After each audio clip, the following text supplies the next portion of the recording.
কলম্বো টেস্টের তৃতীয় দিন শেষে লঙ্কানরা হাসি মুখেই টিম হোটেলে ফিরেছে। মাঠে টাইগারদের নিয়ে লঙ্কানরা যেন হাসি ঠাট্টাই করেছে। একদিন আগেই কলম্বো টেস্টের ফলাফল হয়ে যেতে পারে। চতুর্থ দিনের শুরুতেই বাংলাদেশের বিপক্ষে লঙ্কানরা ম্যাচ জিতে নিতে পারে।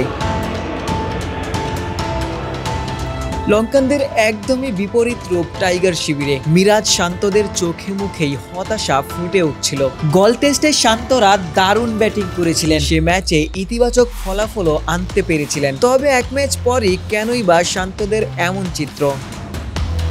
দ্বিতীয় টেস্টে টাইগারদের এমন পারফরমেন্সে টিম ম্যানেজমেন্ট হয়তো হতাশ ছিলেন বিসিবি পরিচালক নাজমুল আবেদিন ফাহিমও। শান্তদের হতশ্রী ব্যাটিংয়ে ক্রিকেট অপারেশনস চেয়ারম্যান যেন ধাক্কাই খেয়েছেন। অবশ্যই ধাক্কা খেয়েছে। আমার এক্সপেকটেশন ছিল প্রথম টেস্টে আমরা যেভাবে খেলেছি সেখানে যে ক্যারেক্টার দেখিয়েছে বাংলাদেশ দল, দ্বিতীয় টেস্টেও জয় পরাজয় তো পরের ব্যাপার, বাট সেই ক্যারেক্টারটা আমরা দেখতে পাবো, একটা প্রতিদ্বন্দ্বিতা দেখতে পাবো। হতে পারে যে এই উইকেটে প্রথম দিন ব্যাট করতে গিয়ে আমরা একটু স্ট্রাগল করেছি, বলারের সাহায্য ছিল, দ্বিতীয় দিন ওরা সহজে ব্যাট করেছে, কিন্তু তারপরে মানে যে আমরা প্রথম দিনই একটু ভালো খেলতে পারতাম। যারা সেট হয়ে গিয়েছিল এবং 3-4 জন সেট হয়েছিল, এটা উচিত ছিল তাদেরই লম্বা ইনিংস খেলা এবং প্রথম ইনিংসে একটা রিজনেবল স্কোর করা, যেটা প্রতিপক্ষকে কিছুটা হলেও চাপ খেলতে পারতো।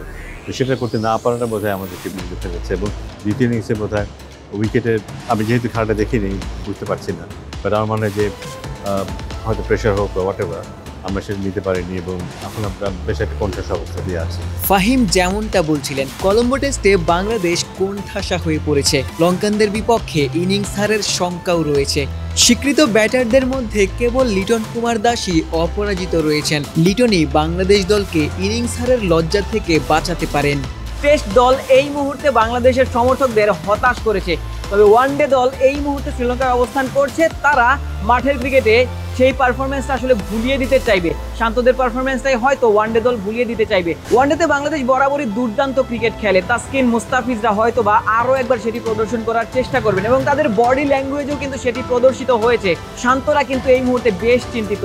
কলম্বো টেস্টে তারা পরাজয়ের দ্বার প্রান্তে। আগামীকাল হয়তো একটা সেশনের মধ্যেই বাংলাদেশ দল অল আউট হয়ে যেতে পারে। ইনিংস ব্যবধানেও বাংলাদেশ দল হেরে যেতে পারে। নাজমুল আবেদিন ফাহিম এসেছেন ওয়ানডে দলের সাথে, তাকেও প্রশ্ন করা হয়েছিল ওয়ানডে দলের কাছে তার প্রত্যাশা কি। তিনি বলেছেন নতুন যে তরুণ দলটা রয়েছে ওয়ানডে, তারা হয়তো বা শ্রীলঙ্কানদের বিপক্ষে ভালো ক্রিকেট খেলবে।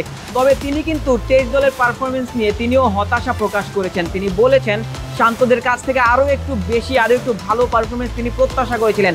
তিনি যেন ধাক্কাই খেয়েছেন। টেস্ট ম্যাচের পরেও কলম্বোতে বাংলাদেশ দল ওয়ানডে ম্যাচ খেলতে নামবে। দুটো ওয়ানডে ম্যাচ রয়েছে এই কলম্বোতেই। সেখানে মুস্তাফিজদের সাথে শান্ত কিংবা লিটনরা যখন যুক্ত হবেন তখন হয়তোবা বাংলাদেশ দল ঘুরে দাঁড়াবে। সমর্থকদের এই কলম্বো থেকে দারুণ কিছু উপহার দিবে। আশিক সারোয়ার, নিউজ 24, শ্রীলঙ্কা।